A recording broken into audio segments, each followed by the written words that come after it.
প্রিয় শিক্ষার্থী বন্ধুরা, আমরা বোর্ডে একটা সার্কিট লক্ষ্য করতে পারছি। এই সার্কিট থেকে আমাকে এই Ix এর ভ্যালুটা নির্ণয় করতে হবে সোর্স ট্রান্সফরমেশন টেকনিকের সাহায্যে। শিক্ষার্থী লক্ষ্য করো, এখানে একটা ভোল্টেজ সোর্স, তার সাথে সিরিজ একটা রেজিস্ট্যান্স। আমি চাইলে এই সোর্সটাকে ট্রান্সফার করতে পারবো, কিন্তু এই সোর্সটাকে ট্রান্সফার করার পর আর আমার সলিউশন করার কোনো পদ্ধতি থাকছে না বা উপায় থাকছে না। আর তুমি এটাকে চাইলেও ট্রান্সফার করতে পারছো না। কারণ কি? কারণ হচ্ছে এই যে এই শাখার কি বের করতে হবে, আমাকে কারেন্ট বের করতে হবে। তাই আমি কিন্তু এই শাখাকে ট্রান্সফার করতে পারছি না, মানে আমি ভোল্টেজ সোর্সকে কারেন্ট সোর্সে রূপান্তর করতে পারছি না। তাহলে আমাকে কি করতে হবে? অন্য যে কোনো পদ্ধতি অ্যাপ্লাই করতে হবে এটা সলিউশন করার জন্য। তাহলে আমি এটা সলিউশন করার জন্য এখানে যে টেকনিকটা অ্যাপ্লাই করব, প্রথমে যে টেকনিকটা অ্যাপ্লাই করব সেটা হচ্ছে সোর্স শিফটিং। এখানে একটা কারেন্ট সোর্স দেখতে পাচ্ছি, আর তার দুইটা এন্ড, এ একটা পজিটিভ এন্ড, এ একটা নেগেটিভ এন্ড, অর্থাৎ দুইটা প্রান্ত। এই দুইটা প্রান্তে সে দুইটা রেজিস্ট্যান্স আছে। আমি এখানে সোর্স শিফটিং টেকনিক অ্যাপ্লাই করে এই কারেন্টটাকে এই দুইটা অংশে বিভক্ত করে দিচ্ছি।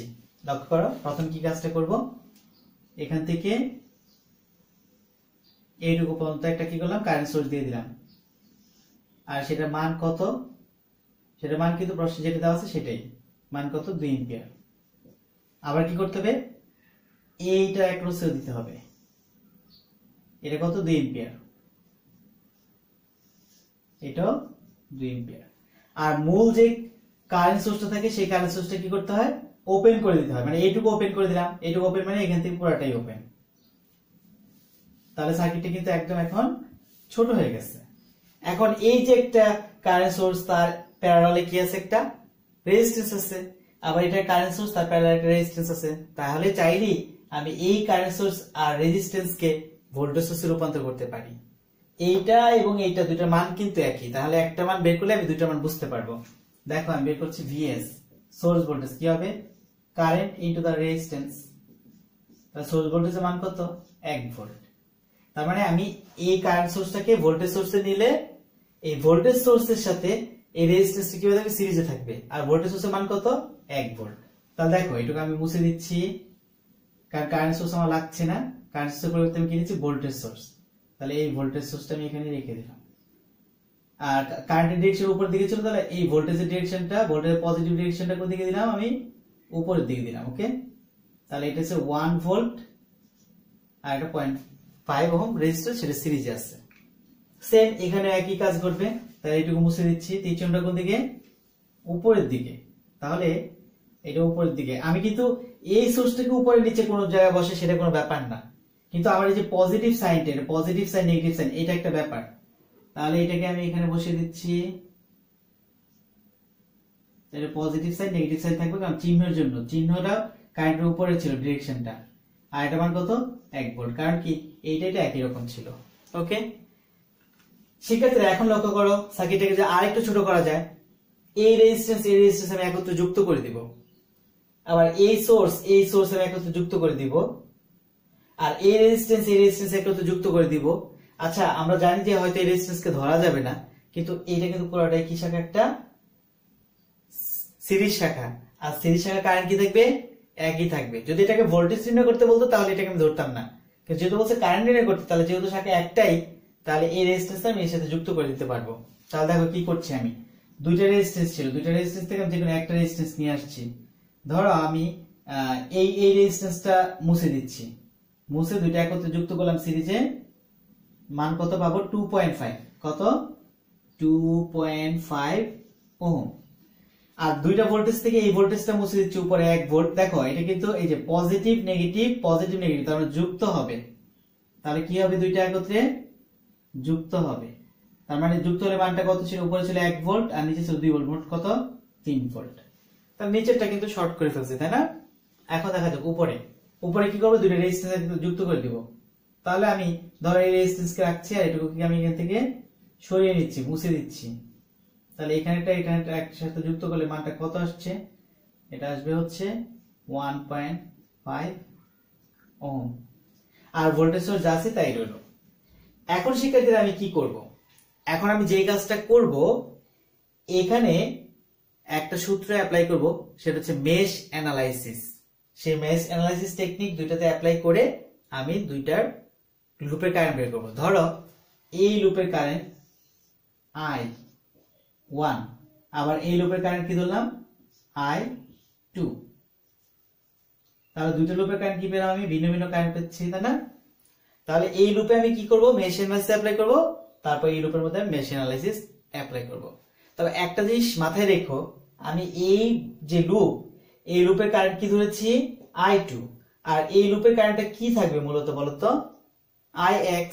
তাহলে আমি বলতে পারি, একটু ধরে নাও যে Ix ইকুয়ালস টু I2 হবে। অর্থাৎ আমি তো I1 I2 এর মান বের করব, কিন্তু পরবর্তীতে আমি I2 যেটা বের করবো সেটা আমি ধরে নেব Ix এর ভ্যালু। তাহলে এখানে যদি তুমি কি করো, KVL অ্যাপ্লাই করো,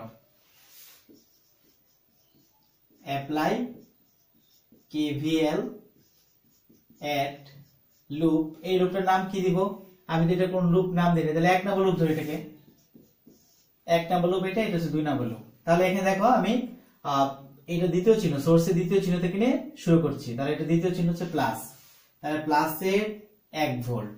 তারপরে এখান থেকে যদি প্লাস হয় এটা হবে প্লাস, এটা মাইনাস, এর চিহ্ন দেয়া আছে, এটা হবে প্লাস, এটা মাইনাস এই দিক থেকে, ঠিক আছে? তাহলে 1 ভোল্ট, তারপর হচ্ছে মাইনাস 1.5, তার কারেন্টটা কত, তার কারেন্ট হচ্ছে I1। এরপরে দিতে আসার পরে আরেকটা ভোল্টেজ পেলাম, আমি যেহেতু দ্বিতীয় চিহ্ন নিচ্ছি তাহলে দ্বিতীয় চিহ্ন কি প্লাস, এটা দ্বিতীয় চিহ্ন কি প্লাস, তারপর আসো এইটা দ্বিতীয় চিহ্ন কি মাইনাস 1। তাহলে এর কারেন্টটা কত হবে, এর কারেন্ট কিন্তু শুধু I1 না, এই কারেন্ট হচ্ছে এইটা কারেন্ট মাইনাস এইটা কারেন্ট, কারণ যেহেতু আমি মেশ অ্যানালাইসিস অ্যাপ্লাই করছি। তাহলে এইটা কারেন্ট বিয়োগ এইটা কারেন্ট, তাহলে আমি লিখতেই পারি I1 minus I2 equals to 0। তাহলে সমীকরণটা যদি সাজাইতে চাই আমি লিখবো হচ্ছে 1 আর 1 2 পজিটিভ, এই দুটাকে আমি ওই পাশে মাইনাস হয়ে পড়বে। আচ্ছা পরে নিচ্ছি 1 মাইনাস 1.5 I1 প্লাস 1 মাইনাস এর সাথে গুণ করলে কত I1 মাইনাস এর সাথে হচ্ছে প্লাস I2 ইকুয়ালস টু 0। তাহলে এখানে I1 কত, I1 এর পাচ্ছি মাইনাসের 1.5 আর মাইনাসের 1, তার মানে হচ্ছে মাইনাসের 2.5 I1। আর I2 কত, I2 জাস্ট একটাই, তাহলে প্লাস I2 লিখলাম। আর এখানে খালি সংখ্যা কত, মানে কনস্ট্যান্ট ভ্যালু হচ্ছে 1 আর 1 2, তাহলে এটাকে এই পাশে না -2, এটা হচ্ছে আমার সমীকরণ 1।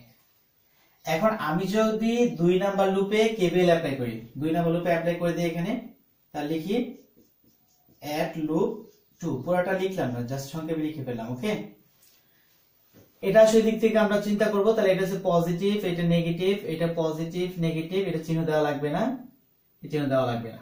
তাহলে আসো আমি প্রত্যেকটা এই দিক থেকে যদি দ্বিতীয় প্রান্ত নিয়েছিলাম তাহলে এই দিক থেকে কি করব, দ্বিতীয় প্রান্ত নিব, এইটা বাদ দিয়ে এইটা, তাহলে লিখবো হচ্ছে -2.5 আর কারেন্ট কত I2। এরপর দ্বিতীয়টা -1, এর কারেন্টটা কত হবে, এই যেহেতু দুইজনের মাঝে অবস্থিত অবশ্যই তার কারেন্ট সবসময় কি হবে, দুইটার বিয়োগফল হবে। আমি যখন এইটার কথা চিন্তা করতেছি তাহলে এইটার কারেন্ট মাইনাস এইটার কারেন্ট, তাহলে আমি লিখতেই পারি I2 মাইনাস I1, তারপর এটা দ্বিতীয় চিহ্ন মাইনাসের 1, এটা দ্বিতীয় চিহ্ন প্লাসের 3 ইকুয়ালস টু 0। শিক্ষার্থীরা তোমরা যারা মেশ অ্যানালাইসিস দেখোনি তার আগে কিন্তু মেশ অ্যানালাইসিসটা তোমরা একটু দেখে নিও, তাহলে আমি যে কথাগুলো বললাম সেগুলো তুমি কিন্তু বুঝতে পারবে। এরপর দেখো কি করা যায়, এটাকে -2.5 I2 minus I2 plus I1 minus 1 plus 3 equals to 0। সাজিয়ে লিখলে আমি কি পাবো, I1 তো একটাই, তাহলে I1 প্লাস এর একটা, আর এখানে দেখো লক্ষ্য করো 2.5 আর একটা হচ্ছে 1 যুক্ত করলে কত হবে -3.5 I2। এরপর কনস্ট্যান্ট ভ্যালু কত, 3 এর থেকে মাইনাসের 1 চলে গেছে, মানে প্লাসের 2 যদি এই পাশে যায় তাহলে মানটা কত হবে -2। এটা হচ্ছে আমাদের সমীকরণ কত 2। তাহলে এটা 1 নম্বর সমীকরণ, এটা হচ্ছে 2 নম্বর সমীকরণ। এখন তুমি সমীকরণ 1 আর 2 সলিউশন করলে I1 এর মান পাবে আর I2 এর মান কত পাবে সেটা আমি এখন লিখছি। 1.16 এম্পিয়ার আর এর মান পাবে 0.9 এম্পিয়ার। তাহলে আমাকে প্রশ্নে বের করতে বলা হয়েছে কি Ix, Ix এর মানটা কত, Ix ইকুয়ালস টু I2, তাহলে I2 এর মানটা কত, I2 এর মান হচ্ছে 0.9 ইকুয়ালস টু কি বলতে পারি আমি Ix বলতেই পারি। তাহলে এটাই হচ্ছে আমার কাঙ্ক্ষিত যে Ix এর মান তার ভ্যালু। শিক্ষার্থীরা ধন্যবাদ সবাইকে।